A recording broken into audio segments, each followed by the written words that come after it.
Voy a compartir la presentación.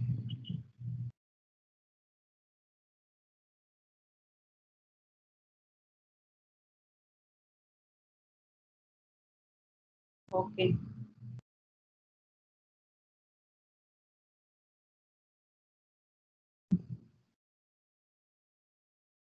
Bueno, entonces ya ustedes pues trabajaron su guía para el examen, el primer examen, donde vimos lo de Benveniste, lo de Jacobson, lo de Grice. Esta pues les estoy diciendo que esta no es para la guía. Por ahí algo les expliqué yo al iniciar el tema, pero no viene en la antología esta parte. Y pues esta es la guía que van a contestar.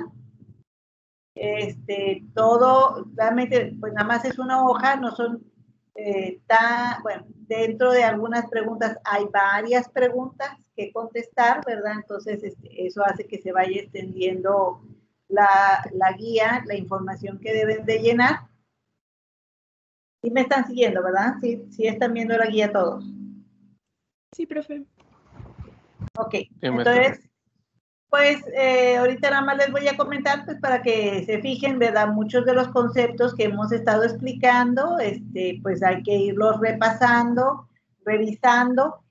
También en la mañana como que hice el clic de que el lunes que viene pues no nos vemos porque es asueto, y entonces el examen sería regresando del asueto, o sea, el miércoles. Por eso me interesa que hagan la guía, o sea, como que ahora dije, a ver, ¿qué viene para la siguiente semana? Y esta semana dije, Chihuahua, ya es tiempo de presentar, ¿verdad? Ya es tiempo del siguiente parcial, y pues me acordé que no les había hecho referencia a que pues fueran contestando la guía, y como ya queda muy poquito tiempo, pues ya hay que contestarla, ¿verdad?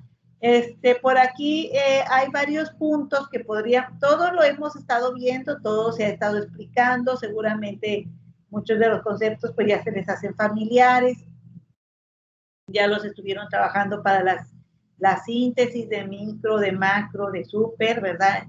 Entonces no debe de ser, la mayor parte de la información pues no debe ser difícil de identificar. Estamos trabajando lo de pragmática, entonces realmente es como una especie de que vayan repasando para el examen, ¿sí? Entonces, por ejemplo, la pregunta 2 dice, define, ejemplifica o reconoce los distintos tipos de relaciones semánticas entre oraciones o dentro de una misma oración. Pues esto, la definición, pues sí hay que irse aprendiendo, que seguramente ya muchos se la saben, de qué se trata la relación de causa-efecto, la temporal, la secuencial, la simultánea, etc. ¿Sí? Ejemplifica o reconoce. Los ejemplos ya los tienen, puesto que ya los sacaron de su texto, ¿verdad? Esos serían los ejemplos, los que ustedes estuvieron obteniendo de su texto narrativo. O reconoce, porque puede ser que yo en el examen les ponga yo unas oraciones y ustedes me digan, perdón, si es relación de causa-efecto, propósito, condición, concesión, etc. ¿Sí? También la pregunta 6, pues ya la tienen. Obtén las proposiciones de un texto, también ya las sacaron de un texto narrativo. Ahí hay que corregirlas, que tengan equivocadas, las que todavía les hice señalamientos en la tarea que ya entregaron. Si tienen errores en sus proposiciones, pues hay que corregirlos. Aplicar las macro reglas, pues también ya lo hicieron, entonces eso pues ya es parte del avance del trabajo, ¿verdad? La identificación de esos puntos, ¿verdad? Estamos trabajando la pragmática, pues ya vimos varios conceptos, que son los actos de habla, que es pragmática. Aquí, por ejemplo, en la presentación yo les pongo ¿qué estudia la pragmática? Pues, para hacer la definición de pragmática, pues hay que integrar eso que estudia la pragmática, ¿verdad? ¿Qué son los actos de habla? ¿Cómo se componen? Etcétera. Pues eso también ya lo estamos hablando, lo estamos viendo. Ya vimos cuando un acto de habla es satisfactorio, cuando no lo es, cuando son directos, cuántos son indirectos. Ya vimos, ya ahorita vamos a ver los principales y secundarios. Y luego pues la ejemplificación va a ser en el análisis de su texto, ¿verdad? Ya que identifiquen sus actos de habla, por ahí van a contestar esa parte. Lo de la superestructura pues también ya lo vimos. Aquí se menciona y explica las categorías de la superestructura narrativa. Van a explicar todas las que menciona Van Dijk, no solamente las que estamos aplicando en el análisis de nuestro texto narrativo, sino que también hay que decir qué es la evaluación, qué es la trama, qué es la evaluación y todas esas categorías que no estamos trabajando debido a la extensión de nuestro texto, pero sí es importante que las reconozcan, ¿verdad? Y luego ahí se identifica las categorías de la superestructura narrativa en un texto narrativo, pues también ya lo hicieron. O sea, ya por ahí algunos tienen que hacer correcciones sobre eso, pero hay partes de la guía que pues tiene que ver con la aplicación de su PIA, que eso se está evaluando, mucho de eso se está evaluando en PIA. Entonces, todo lo que ustedes me entregan, pues yo voy revisando qué tan bien lo están haciendo, qué tan mal, y eso también se está evaluando. Entonces, ¿cómo? Por ejemplo, el otro grupo lo veo el jueves, tienen un poquito más de días para organizarse y entregarme las guías para pues ver dudas.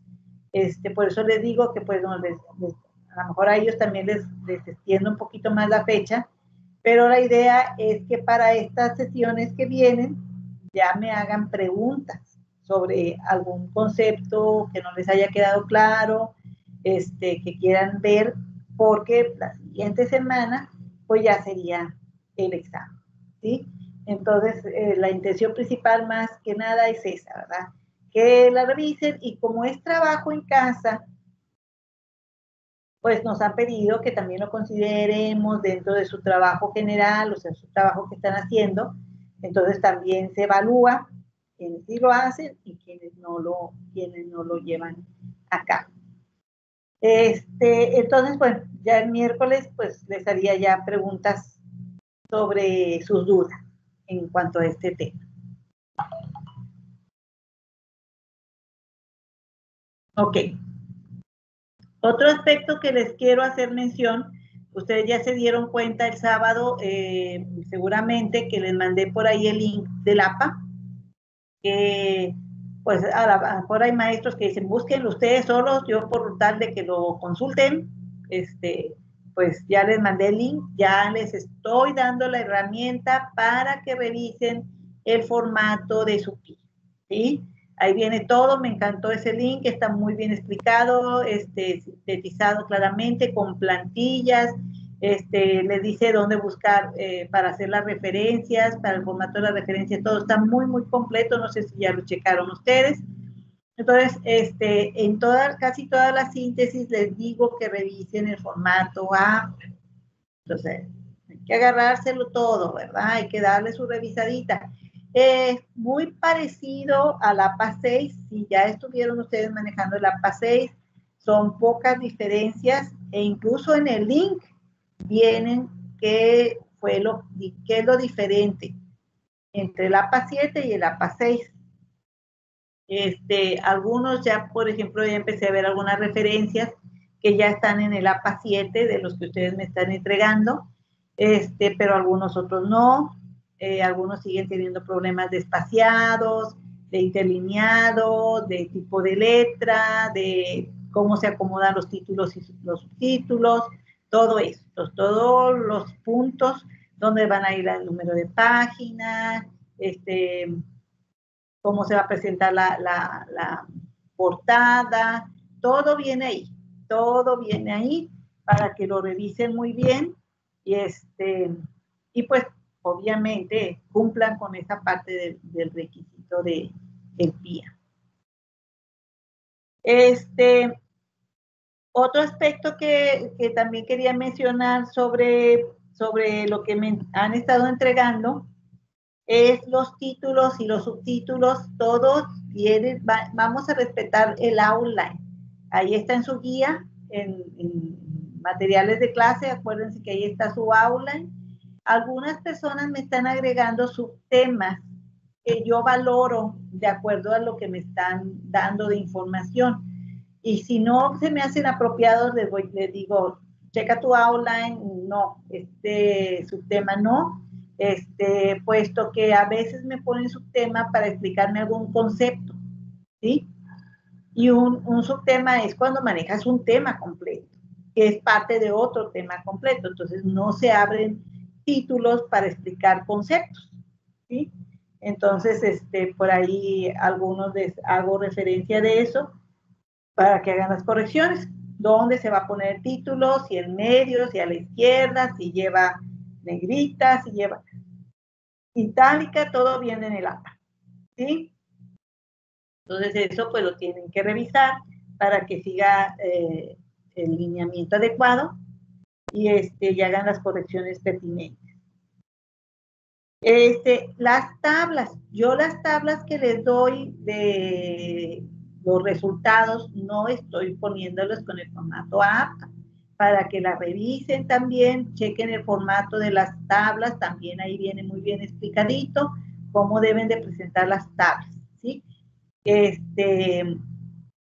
Los espacios, todo ahí viene muy claro, ¿sí? Entonces hay que corregir las tablas, en la mayoría de los casos hay que hacer esas correcciones de tablas de presentación de los resultados. Hay un punto que me llamó la atención, puesto que pues el APA 7 es nuevo para todos, ¿verdad? Y una de las cosas que yo creo que sí se los mencioné, que pues me cae gordo que cada rato lo cambien, viví ese momento de rebeldía, de que no quería, ¿verdad? Pero pues ya debe llegar un momento en que digas, pues de modo, aunque no quiera, lo tengo que hacer, que todos vivimos, ¿verdad? Ustedes como alumnos, yo como maestra, no quiero, pero lo tengo que hacer, ni modo, a darle, ¿verdad? Entonces ya por el fin de semana me puse a revisarlo con calma, y pues ya estuve checando algunos aspectos de cambios que había en cuanto al APA 6, muchas de las cosas quedan igual, la forma de poner títulos, de poner subtítulos, los interlineados, muchas cosas quedan igual, ¿sí? Pero una cosa que me llamó la atención y que al menos nunca hallé en el APA 6, es que tiene ahí la referencia de que si ustedes hacen referencia a ustedes en el trabajo, de alguna parte que hicieron, ya sea sobre todo en la metodología, pueden poner el nombre entrecomillado, ¿sí? Entonces pueden poner María de Lourdes en la metodología entrecomillado, ya pueden poner qué hizo María de Lourdes, o qué hizo Víctor, o qué hizo Jania, o qué hizo Sandra, ¿verdad? Entrecomillado, como parte del desarrollo del párrafo, ¿sí? No como autor de un artículo o libro publicado. Entonces ahí sugiere en el APA 7 que si hacen mención a lo que hicieron los investigadores, pongan el nombre entre comillas. Eso pues por si alguien lo quiere hacer, no es obligatorio, no lo tienen que hacer, pero sí es posible que lo hagan. Maneja el Times 12, ahí manejan como 4 tipos de letras distintos. Por lo general, pues Times 12 sigue siendo una de las opciones más utilizadas. El Arial, le están manejando el Arial 11. Yo por lo general manejamos el Times 12 o antes manejamos el Arial 12. Si ustedes quieren usar el Arial, tendría que ser el Arial 11, ¿sí? Tiene Calibri 11 y vienen otras. Vamos a manejar nosotros Times 12 o Arial 11, ¿sí? El interlineado, pues la mayoría de los maestros, no sé, eso lo voy a preguntar hoy en la junta de maestros. Puesto que en el interlineado siempre los maestros nos hemos puesto de acuerdo para pedir el 1.5 y el APA y el MLA siempre han pedido el doble espacio. Y antes lo hacíamos pues por aspectos de extensión, de que no fueran tantas hojas y cosas así, pero pues como ahora los trabajos se van a entregar de manera digital, pues ya no importan tanto cuántas hojas se puede extender el día. Entonces eso déjenme lo apunto de una vez, que no se me olvide preguntarlo. Se los digo ya la próxima clase.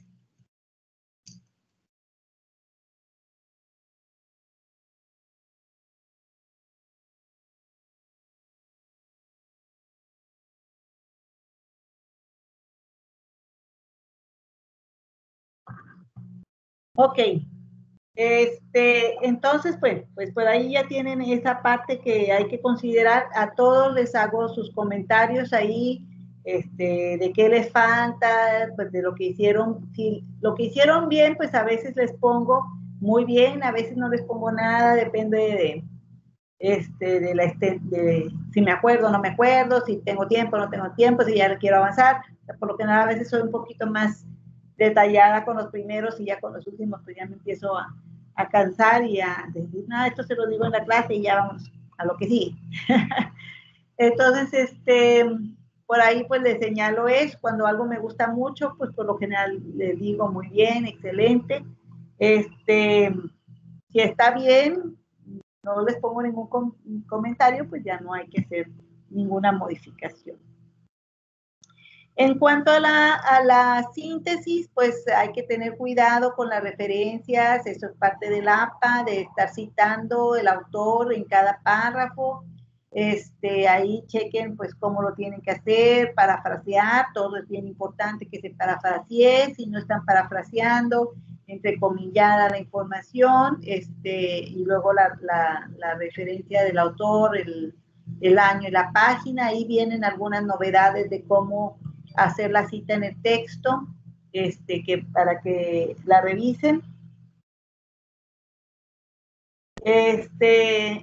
Aquí Dante me está diciendo que no sé, que si no le he revisado una síntesis.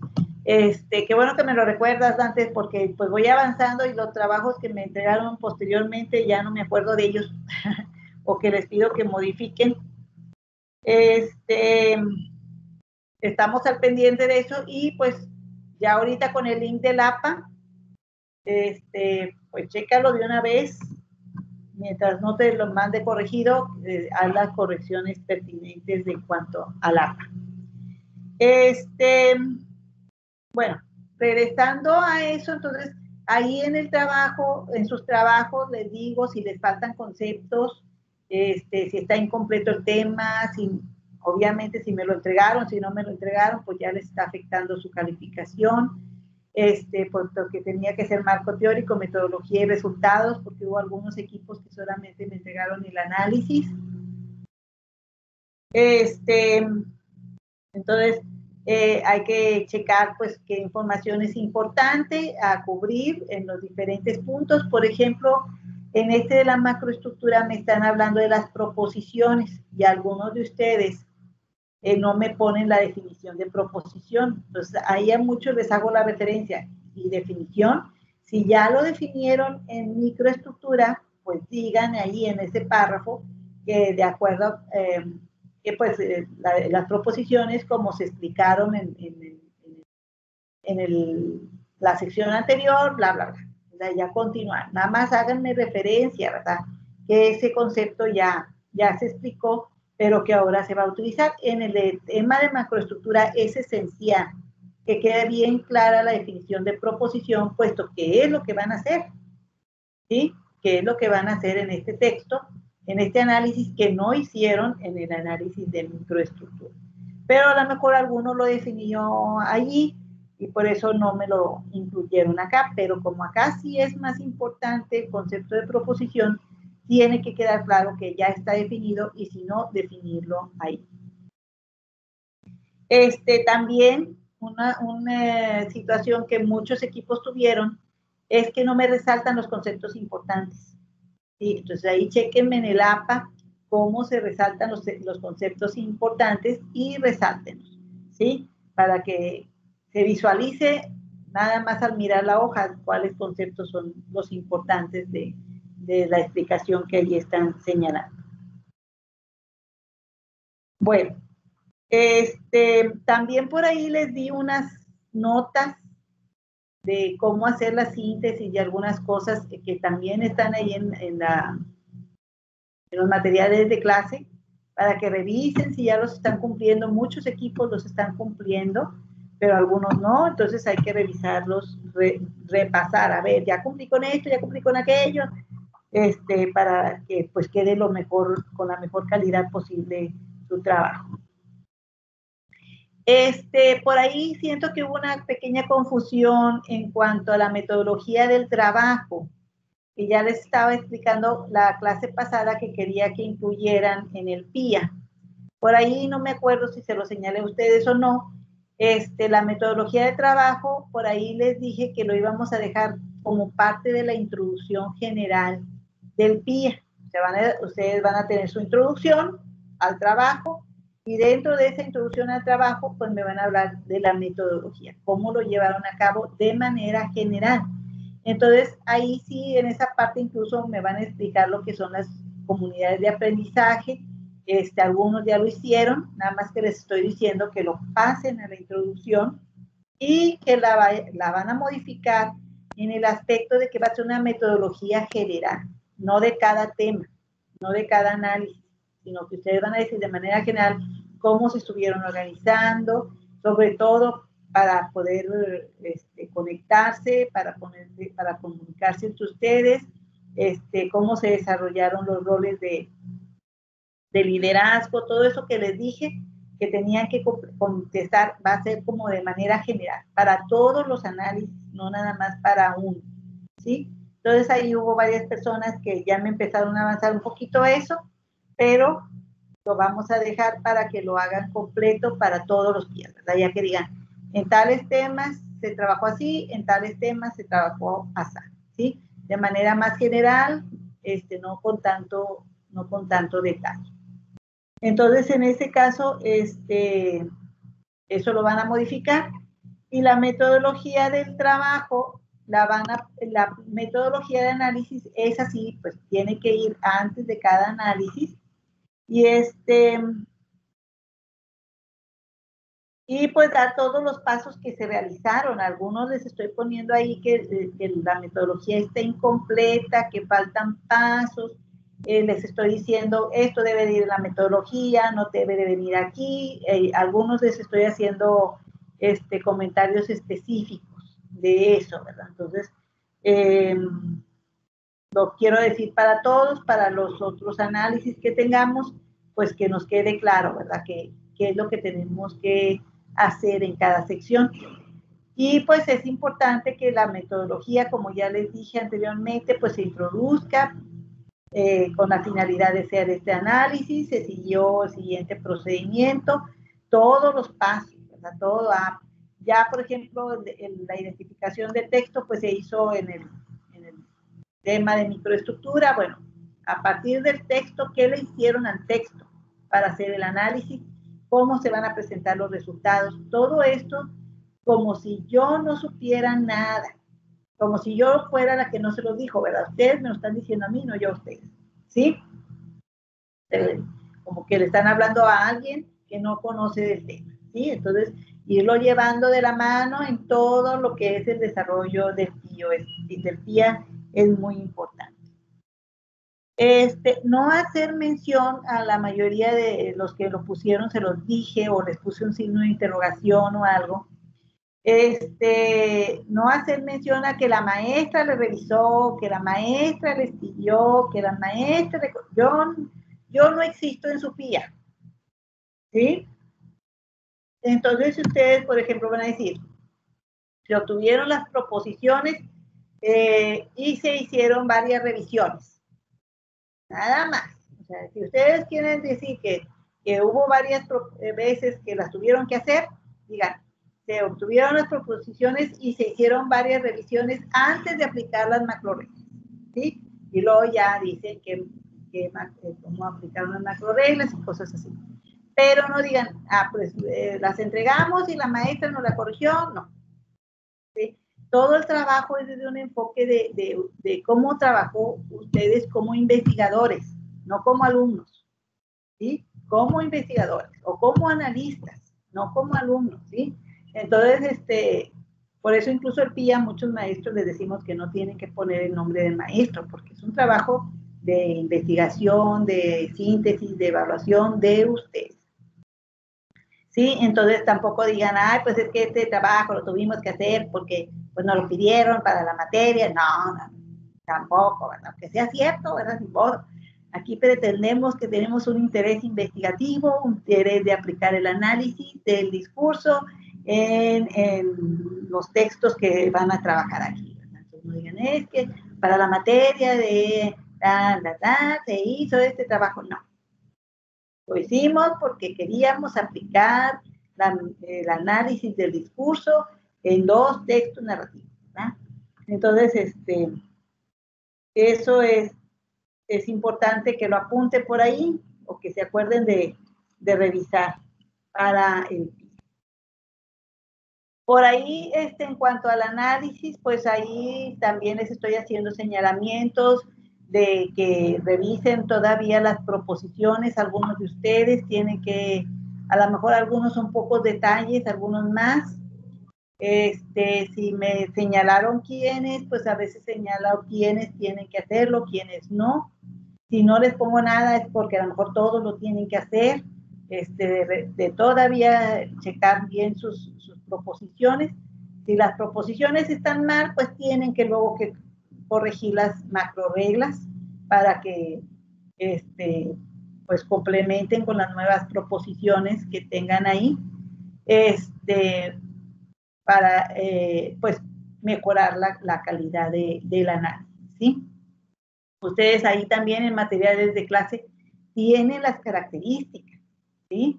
Entonces, algunas veces les digo, oye, pues no me está separando modificadores del sustantivo, o les marco en amarillo allí algunas palabritas, una vez, 2 veces, porque pues siempre tengo muchas cosas que revisar, y pues ahí yo les estoy dando una pista de que ahí hay un error y que hay que corregirlo, ¿verdad? Entonces, ustedes ahí tienen sus características, volver a revisar cómo se hicieron y para que hagan las correcciones pertinentes. En las macro reglas también, pues estuve revisando las generalizaciones. En muchos casos les decía, o les ponía un signo de interrogación, que quiere decir que pues lo más seguro es que esa no. A veces les decía busquen otras, la selección, en algunos casos les ponía signo de interrogación, por ahí no va, o sea, hay que volver a revisar y la única manera de corregir pues es a través de lo que ya se explicó, de las definiciones de Van Dijk. A muchos les señalé, oye, no me pusiste el tema y el título de la historia, ¿dónde quedó?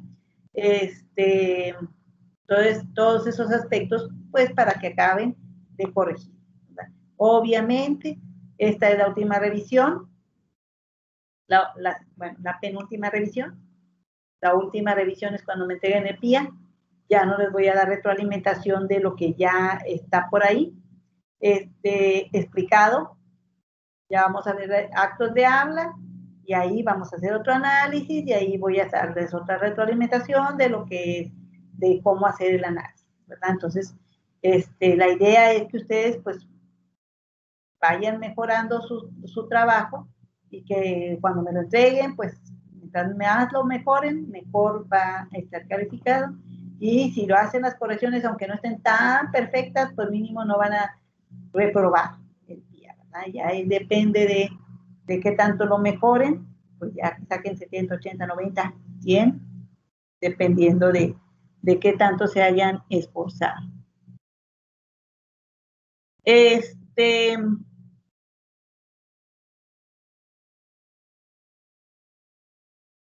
Bueno, creo que ya es todo con respecto a lo que yo aquí apunté. No sé si tengan alguna duda específica o que me quieran hacer sobre eso antes de empezar con el tema de hoy. Todavía tienen esta semana para acabar de hacer esas correcciones, cerrar, como quien dice, la primera parte del PIA, porque El siguiente análisis, que es de los actos de habla, ya pertenecería a la segunda parte del PIA, que se va a hacer dentro de un texto argumentativo. Entonces, por eso, pues es importante que ya completen toda esta parte, teoría y análisis con correcciones, cada quien, por ejemplo, en las relaciones semánticas, pues esas cada quien tiene que corregir las suyas. Yo les decía que por ahí, pues, sus compañeros les pueden ayudar para darles una revisadita, pero no a corregírselas, sino a que ustedes las corrijan y que les den este visto bueno a aquellos que las hayan entendido un poquito más. Lo de la superestructura, todavía hay equipos que tenían que hacer correcciones de las categorías. El marco teórico no se los pedí, creo, entonces hay que hacerlo. La metodología, pues de aquí ya también esta idea de pedirles es para que ustedes ya tuvieran una idea de qué hacer en los demás, ¿verdad? En la micro y en la superestructura, cómo debe de ir la secuencia del trabajo. Ok, bueno, si no tienen dudas, entonces vamos a continuar con el tema de hoy. No tienen dudas, ¿verdad? Porque están muy calladitos. ¿Cómo que? Creo que el lunes no les cayó bien.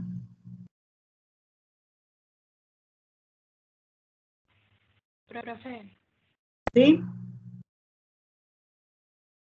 Nada. ¿Te escucho? ¿Lo de la guía va a ser individual o en equipo? Es individual. No sé si ya abrieron la tarea. Son 4 puntos. Individual. ¿Sí? No la entregan. Gracias, son 4 puntos sobre su 100 de final. ¿Sí? Entonces, si no me entregan la guía, no es de que de que se califique de como un 100 por cada cosa, no. O sea, sobre el 100 final, esos son 4 puntos del 100. Entonces, si no me la entregan, es 96, vamos a decir. Pero, pues, se van sumando con todos los demás puntos y restándose con los demás puntos del PIB. Bueno. La clase pasada estuvimos hablando ya de los actos de habla, ya hemos avanzado bastantito explicando lo que son los actos de habla, y empezamos a introducir los actos de habla. Déjenme, me regreso porque tengo la presentación como la dejé hace rato. Entonces, bueno, haciendo referencia rápidamente a lo que decíamos de los actos de habla, es que pues, señalábamos que siempre que hablamos y que estamos conscientes, estamos produciendo actos de habla porque tenemos una intención específica en cada enunciado que producimos. Cada enunciado tiene una intención determinada, un objetivo determinado, que decíamos que esta intención pues se producía al momento de decir el mensaje, ¿verdad? Pero que no siempre que decimos un mensaje hay un acto de habla, puesto que necesitamos estar conscientes de por qué estamos diciendo lo que estamos diciendo, ¿verdad? Entonces aquí decíamos, pues el acto locutorio, el acto de habla se compone de 3 subactos, vamos a decir. El acto locutorio, que es la producción del enunciado con un significado específico, tanto oral como escrito. El acto ilocutorio, que tiene que ver con cuál es la intención de lo que digo, ¿verdad? Con qué intención lo digo, y el tipo de respuesta que estoy esperando por parte del receptor, ¿verdad? Entonces, en este caso, si hay un acto perlocutorio, siempre, o sea, positivo o negativo, positivo si se logra lo que yo quería, y negativo si no se logra lo que yo quería, entonces el acto de habla no es satisfactorio. Entonces decíamos que para esto pues teníamos que cumplir ciertas condiciones, tanto el hablante como el oyente tenían que cumplir ciertas condiciones para que estos actos de habla fueran satisfactorios, ¿sí? Ya estuvimos explicando cada una de estas condiciones. Y luego señalamos, y más o menos por aquí nos quedamos, la diferencia habla directos e indirectos, que tiene que ver con la forma en que damos a entender nuestra intención, qué tan clara es la intención de lo que decimos o qué tan, de qué tan clara la decimos a través del mismo enunciado, o si la intención se interpreta por medio del contexto, ¿verdad? Entonces, si la expresamos por medio del enunciado, el acto de habla es directo, y si la intención queda implícita y solamente la podemos interpretar por medio del contexto, entonces tenemos un acto de habla indirecto.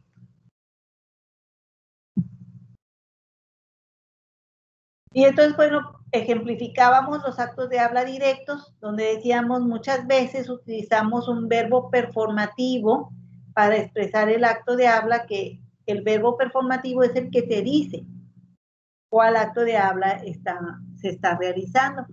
Decíamos que pues todos estos: sugiero, ordeno, ruego, aconsejo, informo, pregunto, invito, te invito a mi fiesta, etcétera, etcétera.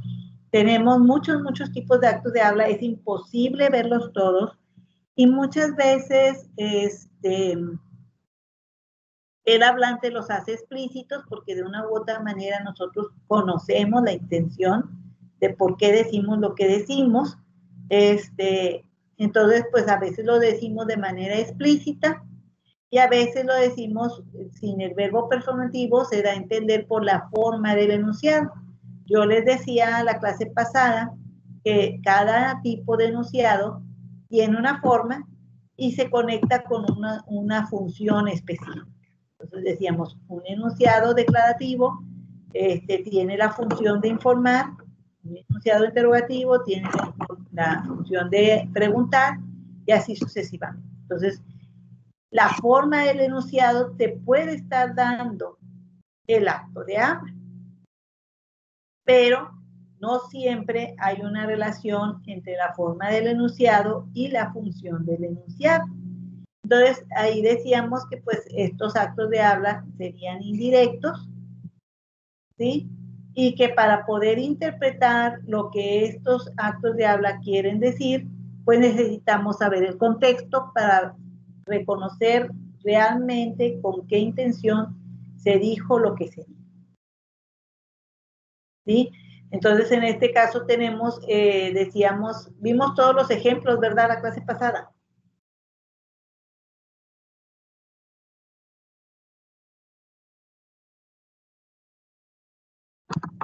¿Ya se me durmieron? Sí, profe, sí los vimos. Todos, ¿verdad? Sí. Ok. Entonces, aquí decíamos, en los actos de habla indirectos, que para interpretar lo que realmente se quería decir, necesitábamos conocer la situación. Obviamente, a veces, como continúa la conversación, nos podemos dar cuenta. Aquí estoy poniendo ejemplos descontextualizados, ¿sí? Y pues la clase pasada yo les daba los ejemplos, el contexto para poder interpretar la verdadera intención del enunciado, ¿sí? Entonces, esto pues también lo vimos en Grice con los implícitos, ¿verdad? Muchas veces, también decíamos en Grice que a veces el implícito podía ser ambiguo, por lo que no tenemos el mismo contexto de referencia. Nosotros receptores a lo mejor no tenemos el mismo contexto del hablante, aunque el hablante lo crea, y esto puede provocar una interpretación incorrecta de la intención del enunciado, que era lo que les decía, pues esa posibilidad siempre va a estar presente por mucho que nosotros cuidemos cómo decimos las cosas. Entonces, otro tipo de clasificación de los actos de habla, que esto sí no lo vimos, es la distinción entre actos de habla principales y auxiliares. ¿Iniciaron la grabación, chicos? Sí, ¿verdad? Porque a mí, o yo la inicié, ya ni me acuerdo, pero bueno, ya está iniciada. Decíamos que los actos de habla principales y auxiliares, bueno, es otra clasificación que menciona Bandy. Así como en gramática hablamos de que tenemos diferentes tipos de oraciones, ¿sí? Y que las oraciones, por ejemplo, complejas, compuestas, están compuestas de cláusulas. Así los enunciados que producimos, porque en gramática preferimos hablar de enunciados a hablar de oraciones, los enunciados que producimos puede contener varios actos de habla, en donde algunos actos de habla sean los principales y otros actos de habla sean los auxiliares. Los actos de habla auxiliares son los que menos reconocemos, son los que menos utilizamos en nuestra vida cotidiana de manera consciente. Sí los utilizamos, pero no estamos conscientes de cómo se llaman. ¿Sí? Los principales, por lo general, los conocemos todos. Los actos de habla auxiliares son los que o son consecuencia de un acto de habla principal o apoyan al acto de habla principal. Así como en una oración compleja hay una cláusula principal y unas cláusulas subordinadas, ¿sí? Aquí también podemos hablar de actos de habla auxiliares, que serían como actos de habla secundarios o subordinados, ¿sí? Entonces tenemos un acto de habla que es el más importante y otros actos de habla que son auxiliares o secundarios, ¿sí? Puesto que son consecuencia del acto de habla principal o apoyan al acto de habla principal. Entonces, Van Dyck señala, ejemplifica varios tipos de actos de habla. Como les digo, es muy difícil ejemplificarlos todos, ¿sí? Pero bueno, pues esto nos ayuda, nos da una buena referencia para poder nosotros, pues, tener ejemplos de cómo identificarlos y qué tipos de actos de habla podemos tener. Entonces, vamos a ver algunos de ellos.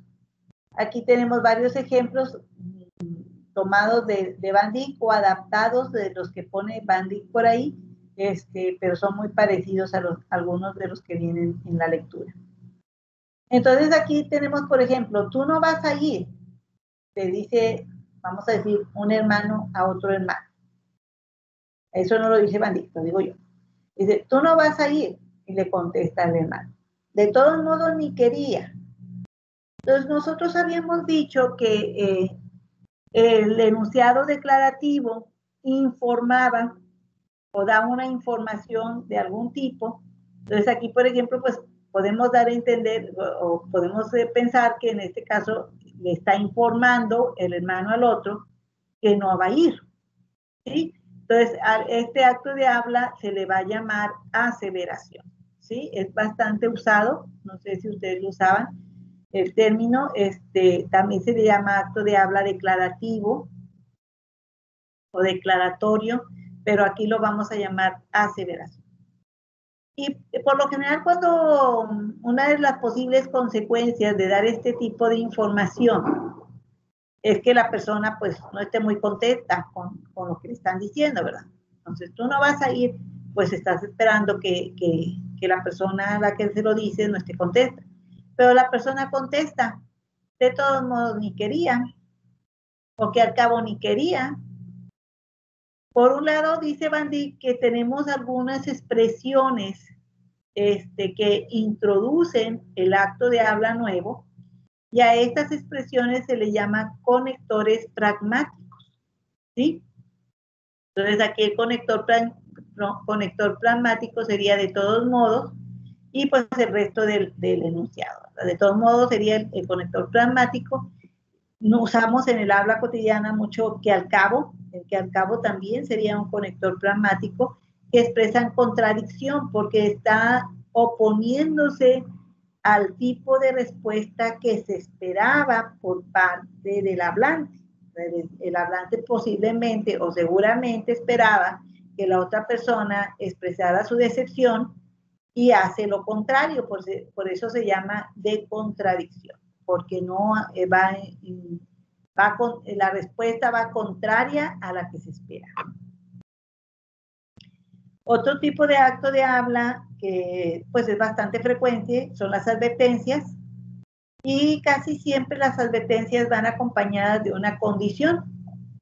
No vas a salir a jugar si no terminas la tarea, ¿sí? No vas a salir a jugar, se entiende como una advertencia, que sería el acto de habla principal, y el acto de habla auxiliar, pues es la condición, ¿verdad? Si no terminas la tarea. Aquí también tenemos un conectivo pragmático, que es el sí, ¿sí? Que conocemos todos, ya desde en nuestras clases en inglés, pues el if. Las cláusulas condicionales, pues tenemos muchas veces una condición, que ese sería el acto de habla auxiliar. Y pues en este caso está acompañado de una advertencia.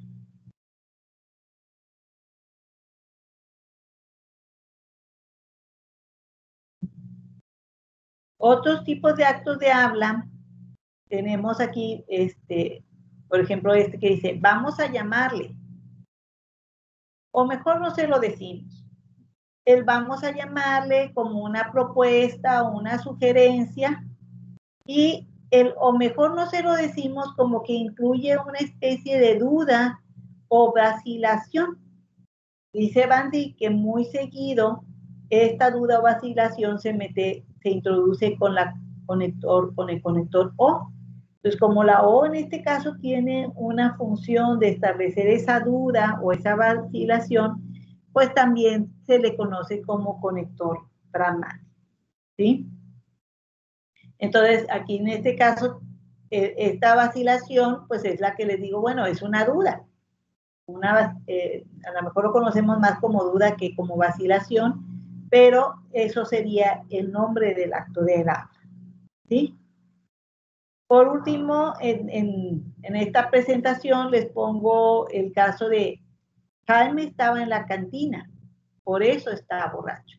¿Sí? En donde tenemos que Jaime estaba en la cantina es una especie de aseveración, puesto que está informando al receptor, y luego le está diciendo una relación de este acto de habla con el que sigue, con lo que contiene el siguiente acto de habla, por eso está borracho. Aquí Van Dyck señala que el por eso es un conector pragmático de conclusión, porque como que concluye la idea, cierra la idea de lo que pasó con Jaime, ¿sí? Entonces, por eso se le considera acto de habla de conclusión, pero el mismo Van Dyck señala que también se le puede llamar acto de habla de explicación. Está haciendo referencia a la explicación de por qué está borracho, ¿sí? ¿Alguna duda hasta aquí?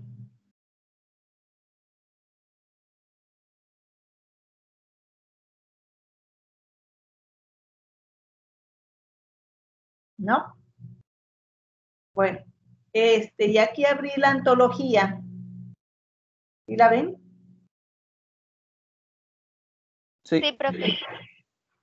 Abrí la antología para ver más ejemplos y que nos quede mucho más claro de cómo funcionan los actos de habla, puesto que es el siguiente análisis que vamos a realizar, identificar los actos de habla de un texto. Entonces nos tiene que quedar muy claro de cómo lo vamos a hacer. Voy a pedir que me ayuden con la lectura. Lourdes, por favor, me lees los 3 ejemplos que están ahí numerados 1, 2, 3 abajito de la página 76. Sí, profe. Es el de, dado que Juan estaba cansado, se quedó en casa. Juan estaba cansado. Juan se quedó en casa, estaba cansado. ¿Dicen lo mismo o dicen algo diferente, Lourdes?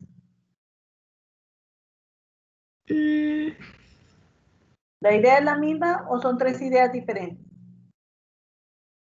Lo mismo, pero no sé, como que en la segunda y la tercera no se hace una relación muy obvia. Ajá.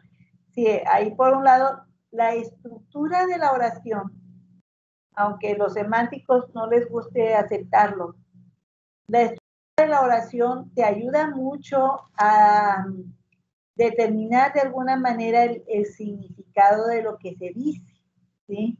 No siempre, porque pues, existen los implícitos, pero la estructura de la oración en muchas ocasiones nos da pistas de hacia dónde va el hablante, qué significado quiere expresar, etc.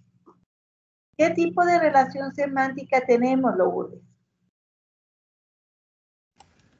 Yo diría como de explicación. No, relación semántica, de las que vimos en microestructura, porque en microestructura no vimos explicación. Oh, ok.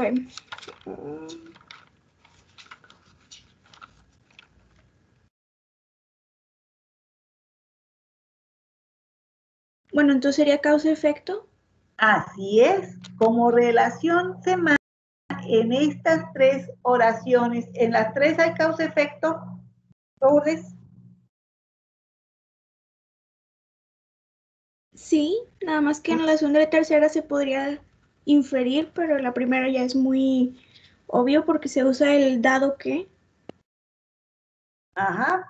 Además, pues por el mismo significado, como decíamos cuando hablábamos de las relaciones semánticas, por el mismo significado, pues identificas cuál es la causa, cuál es el efecto, cuál es la relación de significado que hay entre un enunciado y el otro enunciado.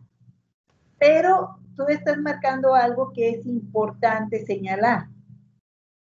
Ese dado que le da un matiz diferente al enunciado, al primer enunciado, que no se presenta en el segundo y el tercer enunciado. Y hay un cuarto y un quinto.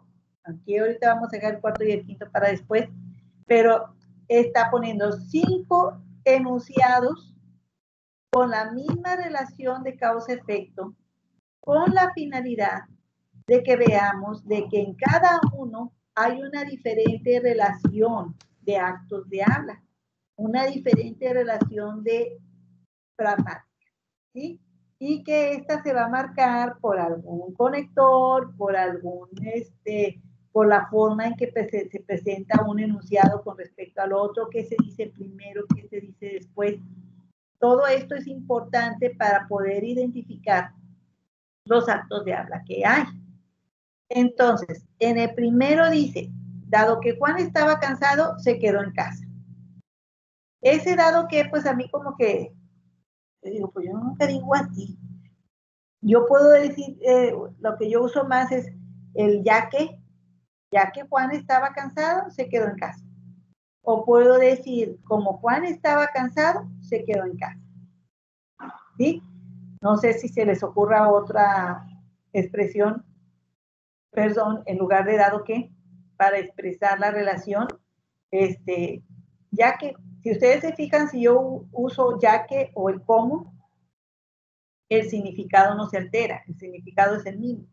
Dado que Juan estaba cansado, se quedó en casa. O puedo decir, ya que Juan estaba cansado, se quedó en casa. O como Juan estaba cansado, se quedó en casa. ¿Verdad? Es lo mismo, nada más que estamos usando palabras diferentes. Pero como está señalando Lourdes, cambia un poquito el significado entre una y otra. ¿Por qué?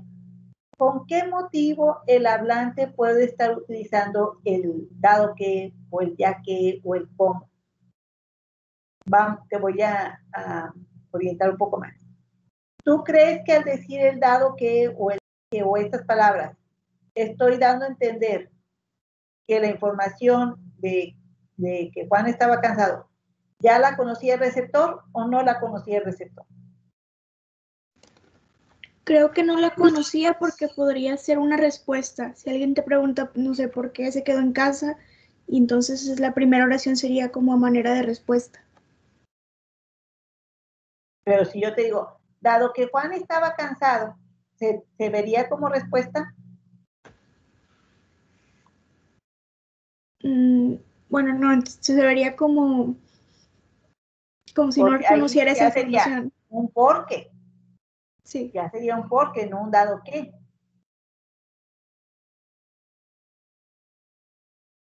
No te oí lo que dijiste, Lourdes.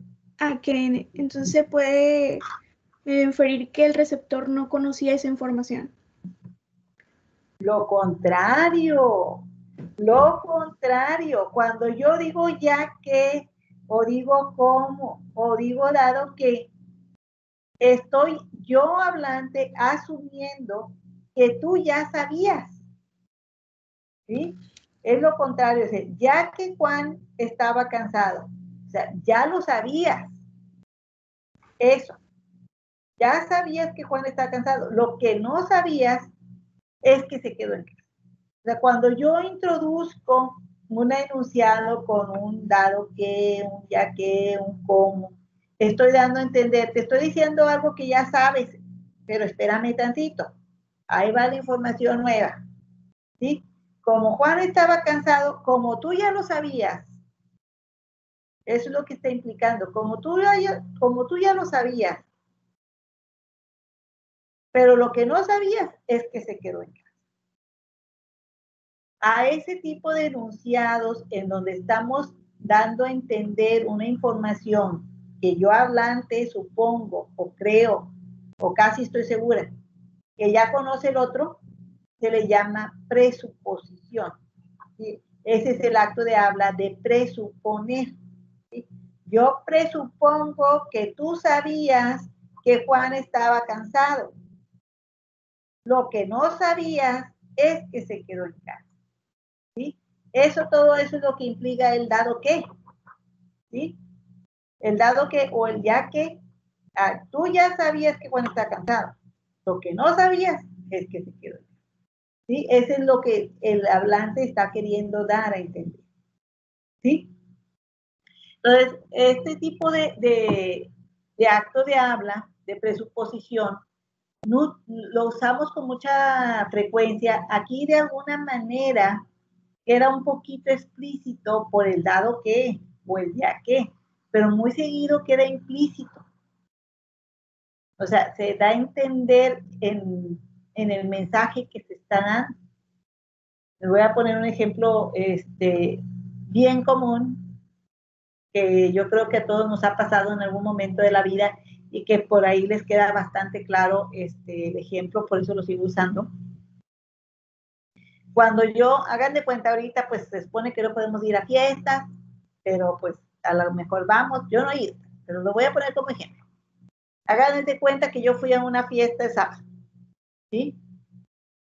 Y el domingo me encuentro a una amiga que yo suponía que también iba a estar en la fiesta. Y no fue, no estaba en la fiesta, ¿verdad? Entonces yo la veo y le digo, oye, ¿por qué no fuiste a la fiesta? Y tu amiga te contesta, ¿cuál fiesta? Y tú, ay, ya la regué, ¿verdad? Ya la regamos, ¿verdad? Ándale, pues ya empiezas ahí a dudarle, ¿qué digo? ¿Era que contesto, verdad? Ya me metí en camisa de 11 varas o algo así. En este caso tenemos una situación en que cuando yo le pregunto, ¿por qué no fuiste a la fiesta? Yo no estoy preguntando si supiste o no de la fiesta. Yo te estoy preguntando qué fue las razones por las que no fuiste. ¿Sí? O sea, para mí está presupuesto que tú sabías de la fiesta. Por eso te pregunté así. Si no, no te hubiera preguntado para nada, ¿verdad? Entonces, el momento en que yo te digo, ¿por qué no fuiste a la fiesta? Hay un presupuesto. Tú sabías de la fiesta. Ahora yo quiero saber por qué no fuiste. ¿Sí? Eso es una presuposición. Cuando tú asumes cierta información como algo conocido por el receptor. Pero no deja de ser una asunción, una suposición. Por eso se llama presuposición. ¿Sí? Que es diferente a la suposición. La suposición es una suposición sobre algo nuevo. Una presuposición es una presuposición es una información sobre algo ya conocido y una suposición es una información sobre algo nuevo. ¿Sí? Y entonces en este caso, esa es la presuposición. Se las estoy explicando con detalle porque puede ser que ustedes encuentren presuposiciones en su texto. ¿Sí? Entonces, que les quede más o menos claro cómo se identifica. En la segunda, se interpreta que ambas informaciones son desconocidas para el receptor o son informaciones ya conocidas. Ahí podría ser desconocido. Ambas informaciones. Ahora se están manejando como nuevas. No sabías que Juan estaba cansado, no sabías que se quedó en casa. Juan estaba cansado, se quedó en casa. Es nuevo para ti, ¿sí? Entonces ahí serían dos aseveraciones. Ahí váyanle apuntando en su libreta, ¿verdad? El dado que Juan estaba cansado, subrayen o marquen el dado que me lleva a una presuposición, ya pónganle los ejemplos que les puse, y la otra se quedó en casa, sería una aseveración. En la 2 no hay presuposición aseveración, como lo acaba de decir Lourdes, serían dos aseveraciones, porque son dos informaciones nuevas. ¿Qué pasa en el tercer caso, Lourdes?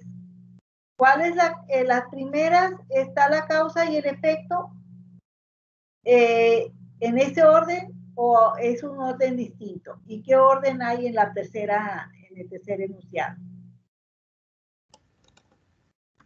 Primero se pone el efecto y luego la causa en el tercero. Ajá, y en las dos primeras, causa. Primero la causa. Ajá. Así es.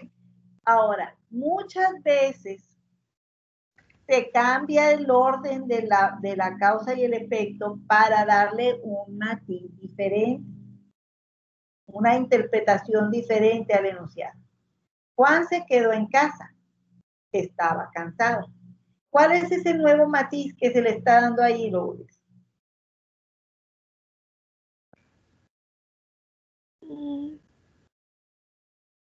¿Con qué finalidad se puso la causa al final?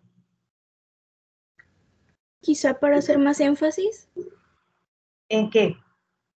En que estaba cansado, en la causa. Ajá. Pero ¿cómo se le llamaría? Ya hace rato me dijiste, ¿cómo se le llamaría ese acto de habla? ¿A lo de explicación? Así es, o sea, ya al momento de cambiarlo de lugar, ya lo están manejando como una explicación. Y dice, Juan estaba cansado. Aquí esto es así como que muchos detallitos. Cuando yo lo leí, yo decía, ay, así como que, ay, ese es mi berrichito, ¿eh? Porque yo decía, bueno, pero ahí está la causa y el efecto, ahí está la explicación. Pero dice Bandy, no. En el segundo enunciado, cuando yo digo, Juan estaba cansado, se quedó en casa, aunque esté la explicación ahí, el propósito del hablante no es enfocarte en la explicación, es decirte las dos informaciones nuevas, ¿sí? Mientras que en el último caso, en el tercer caso que tenemos aquí, cuando decimos el efecto primero y luego la causa, entonces ya el propósito del hablante es establecer esa relación de la explicación. No nada más te estoy dando la información nueva. Te estoy diciendo, esto explica esto otro al cambiarte el orden del esperado. O sea, porque por lo general lo que primero se espera es la causa y luego es el efecto. Entonces, cuando yo te cambio el orden, tengo una intención más específica. ¿Sí? Primero te doy el efecto y luego la causa para que lo manejes como una explicación. ¿Puedo ponerle un conector entre el primero y el segundo enunciado, María de Lourdes? Sí, a lo mejor un por qué. Fíjese, porque no está, pero lo interpreto. Entonces ya el por qué me saca la explicación, ¿sí? Está implícita. El por qué está implícito, el por qué sería un conector pragmático. Juan se quedó en casa porque estaba cansado. Entonces no lo necesito, pero lo interpreto. Entonces aquí ahora sí se queda como una explicación, ¿sí? Si yo digo Juan estaba cansado porque se quedó en casa, pues no. Nada que ver, ¿verdad? Y al moverlo al revés, ahora sí, la explicación es la finalidad del enunciado, ¿sí? Luego viene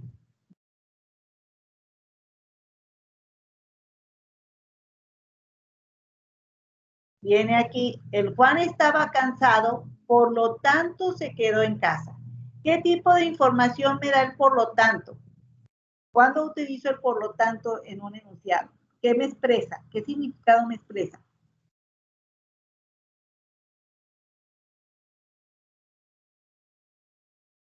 Por lo tanto. ¿Una consecuencia? Una consecuencia o si en este caso el efecto es la consecuencia o como una especie de conclusión. Por lo tanto, y lo mismo ocurre con el por eso. Juan estaba cansado, por eso se quedó en casa, que era la que ya había explicado en la presentación. Y dice Van Dyck, por lo tanto y por eso, por lo general se utilizan para introducir una especie de conclusión, de cierre, ¿sí? Pero el por eso queda un poquito más claro también como una explicación. Por eso se quedó en casa, ¿sí? Entonces también se maneja mucho como explicación. Entonces dice Van Dyck, por eso tiene doble entrada, como conclusión y como explicación, ¿sí? Pero el por lo tanto no. El por lo tanto se considera más como conclusivo, de cierre de la idea. Es decir, yo en un mismo idea, en un mismo enunciado puedo introducir una idea y cerrar la idea. En un párrafo puedo introducir una idea y cerrar la idea. En un tema puedo introducir una idea y cerrar la idea, ¿verdad? Entonces, en este caso, en todo momento, en todo tipo de extensión de un mensaje, puede haber una introducción y puede haber un cierre, una conclusión de la idea. Entonces, ahí tenemos otro tipo de acto de habla. No es exactamente los mismos tipos de acto de habla, aunque todos sean una relación de causa-efecto. Ya me pasé. Muchas gracias, Lourdes. Vamos a ver. Alejandra, ¿estás por ahí? Alejandra Reyes.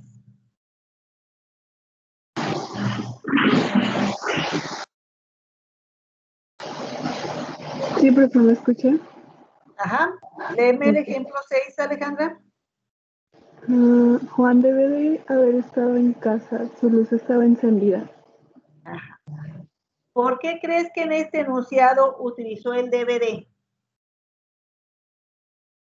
Que si yo le quito el DVD y digo Juan estaba en casa, el significado cambia totalmente a como si digo Juan debe de haber estado en casa.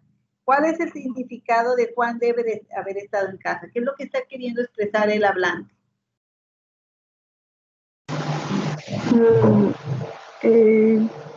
Yo lo entiendo como no una obligación por algo parecido, porque se está dando a entender que si la luz estaba encendida, debe de haber estado Juan en la casa, o sea, por algo estaba la luz encendida. Entonces eso no es una obligación. ¿Qué sería?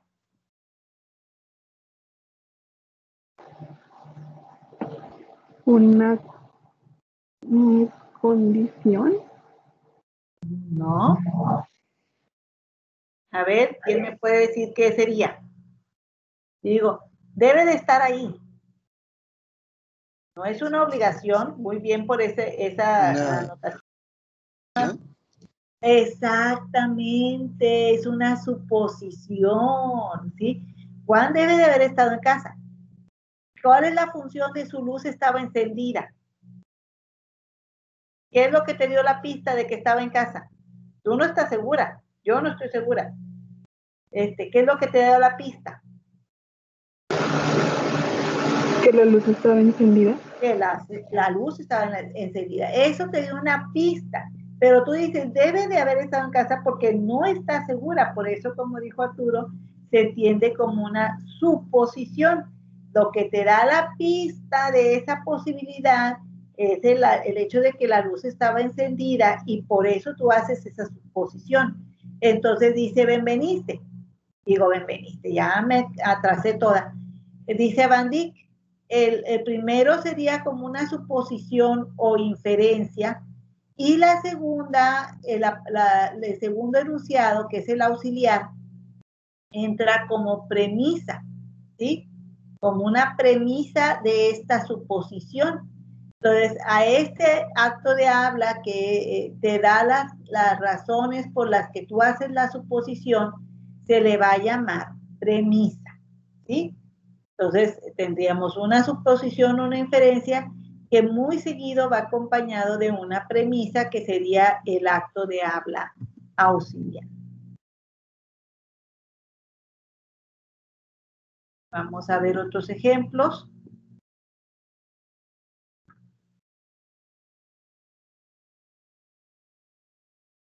Raúl, léeme el ejemplo de 7, por favor, ¿andas por ahí?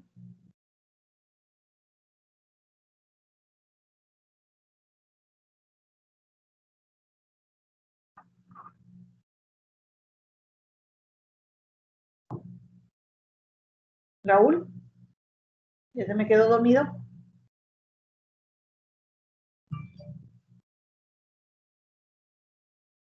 No tiene micrófono el día de hoy, Raúl. A ver.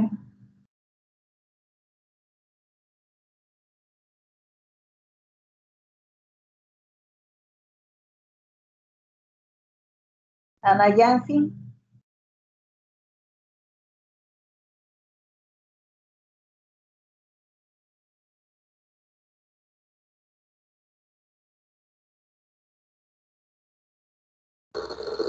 Aquí estoy, maestra. A ver, léeme el siguiente ejemplo, por favor. La 7, ¿verdad? Sí. Juan está enfermo, no viene. ¿Con qué podemos empezar? Sí, aquí sí se fijan, pues realmente Van Dyck está dando la explicación de cada ejemplo. Entonces, aquí en este caso dice, Juan está enfermo, no viene. Estamos manejando dos informaciones, son dos aseveraciones. Y dice Van Dyck, ve, por ejemplo, al meter esta pregunta pues también podría ser de doble entrada. Por un lado es una conclusión a la aseveración de A, bueno, no viene, terminamos con Juan, vamos a otra cosa, ¿sí? Es como que cierra la idea de lo que dijo A para introducir una información nueva. Entonces aquí con qué podemos empezar, es por eso se le considera como un acto de habla de conclusión. Entonces tendríamos dos aseveraciones y la pregunta no tendría la finalidad de preguntar precisamente, de acuerdo a lo que dice Van Dyck, sino de decir, ya terminamos con el punto de Juan, vamos a empezar con otra cosa, ¿sí? Entonces aquí por eso se dice que esta pregunta es conclusiva. Nosotros incluso le podemos poner pregunta conclusiva para dejar la idea de que obviamente la pregunta te va a llevar a otra enunciación, ¿verdad? Que te va a dar motivo de dar otro tipo de enunciado. Luego tenemos la siguiente. Continúa leyendo, por favor, Ana Yancy. ¿Vendrás tú también esta noche o no tienes ganas? ¿Pedro está borracho o a lo mejor ha fumado?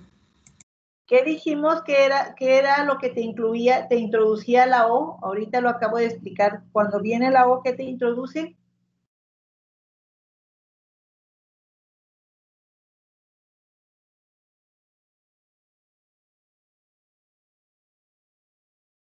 Déjalo por la misma pregunta. ¿Cuál es la finalidad de introducir la segunda pregunta?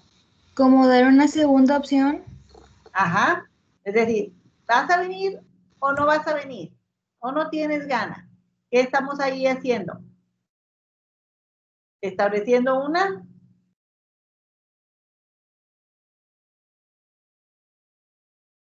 Pedro está borracho o a lo mejor ha fumado. ¿Cuál es la finalidad del segundo enunciado? ¿Establecer qué?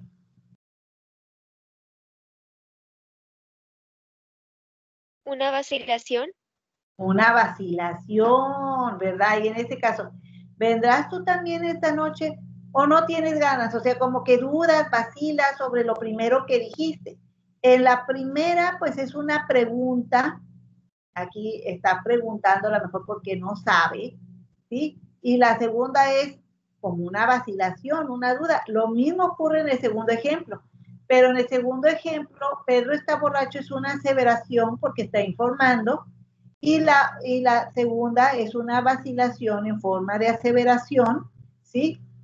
No de duda, o está borracho o ha fumado algo, ¿verdad? Entonces ahí en este caso tenemos una especie de vacilación.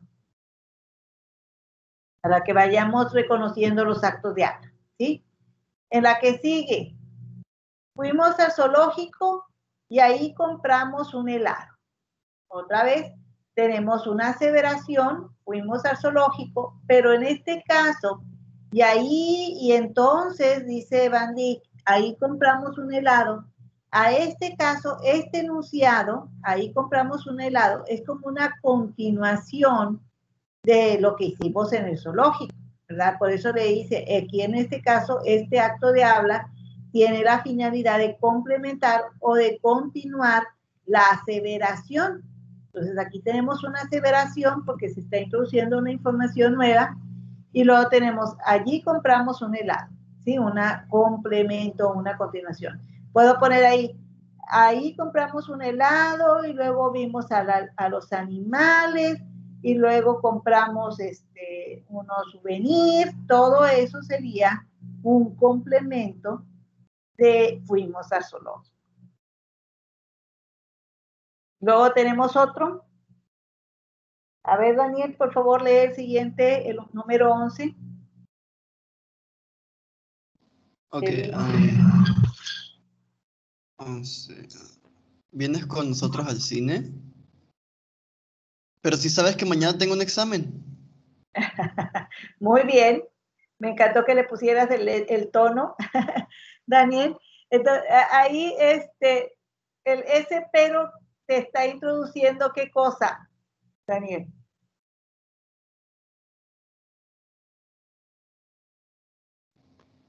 Pero si sabes que mañana tengo un examen, ¿con qué intención se lo dijiste al que te hizo la pregunta? Con la intención de que supiera que no puedo ir. Ajá, y le estás,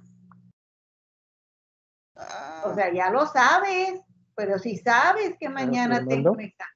¿Mande? Afirmando. Ahí viene más adelantito, ¿qué está estableciendo? Una objeción. Una objeción o un reproche. Reproches, porque ¿con qué finalidad es la pregunta? ¿Vienes con nosotros al cine? ¿Qué es lo que está haciendo el hablante A?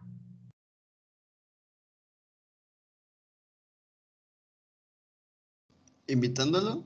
Invitándolo, muy bien. O sea, la primera pregunta es una invitación, no es una pregunta, es una invitación. Y la segunda es un reproche, una respuesta en forma de reproche, de objeción. El pero también se considera un conectivo pragmático, ¿verdad? Que incluye ese como, ay, pero mamá, ¿yo por qué? Pero yo no quiero ir. Una especie de objeción, de reproche, ¿verdad? Entonces aquí en este caso, el pero, no siempre, pero muchas veces nos introduce una objeción o un reproche, ¿verdad? En este caso fue acompañado de una invitación, pero también se puede presentar con una orden, obviamente. Si alguien te dice, vea las tortillas, pero ¿por qué yo? Yo ya fui la otra vez, ¿verdad? Es una especie de reproche. Luego tenemos el siguiente ejemplo. Dice, acompáñanos, el tiempo está hermoso. Y le dice, ve, me quedaré en casa de todos modos. ¿Qué dije que incluía el de todos modos? ¿Qué tipo de acto de habla? Me quedaré en casa de todos modos. Acompáñanos, el tiempo está hermoso. Me quedaré en casa de todos modos. Se los acabo de decir. ¿Qué me introduce el de todos modos? ¿Una contradicción? Una contradicción, o sea, tú estás esperando que digas, sí, vamos, y nada, te dice lo contrario, la muchacha no quiere ir, ¿verdad? Entonces ahí tenemos una contradicción. El acompáñanos, ¿qué acto de habla es?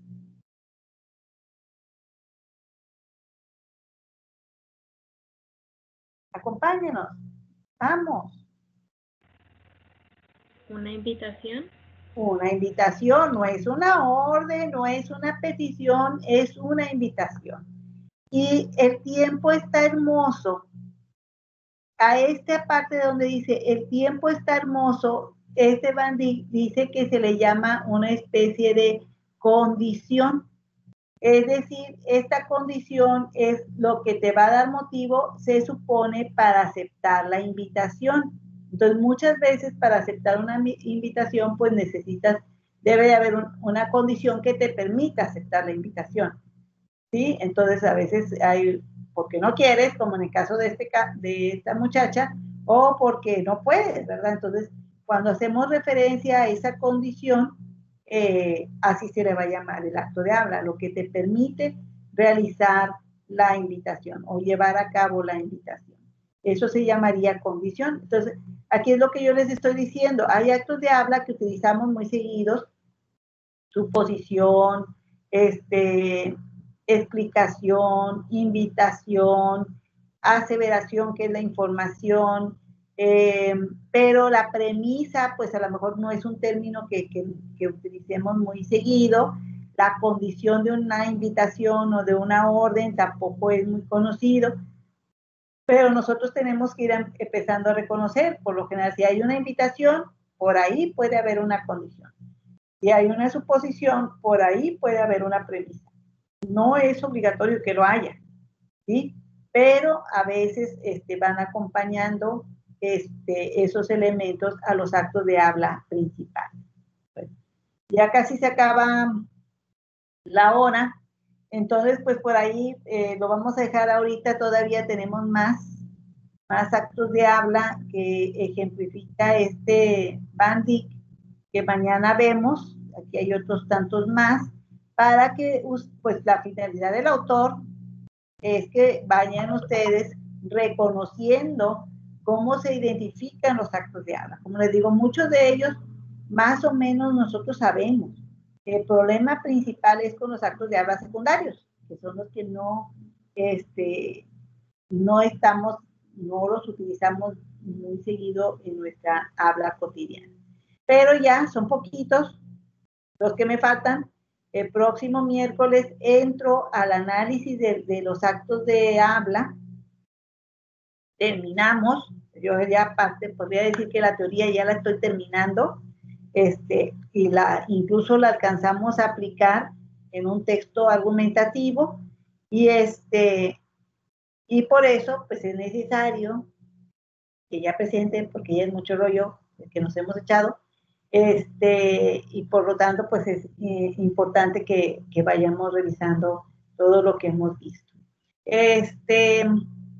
El próximo miércoles vemos eso, porque la siguiente semana todavía no sé si el examen se los pongo en horario de clase, si nada más ocupamos una hora para el examen, o si lo voy a manejar como un trabajo. Ese va a ser mi tarea del fin de semana, de planearlo. Pero por lo pronto, pues la suya es, pues, seguir corrigiendo su PIA y trabajar en la guía, ¿sí? Para que todo vaya, como les digo, saliendo a tiempo. ¿Alguna duda?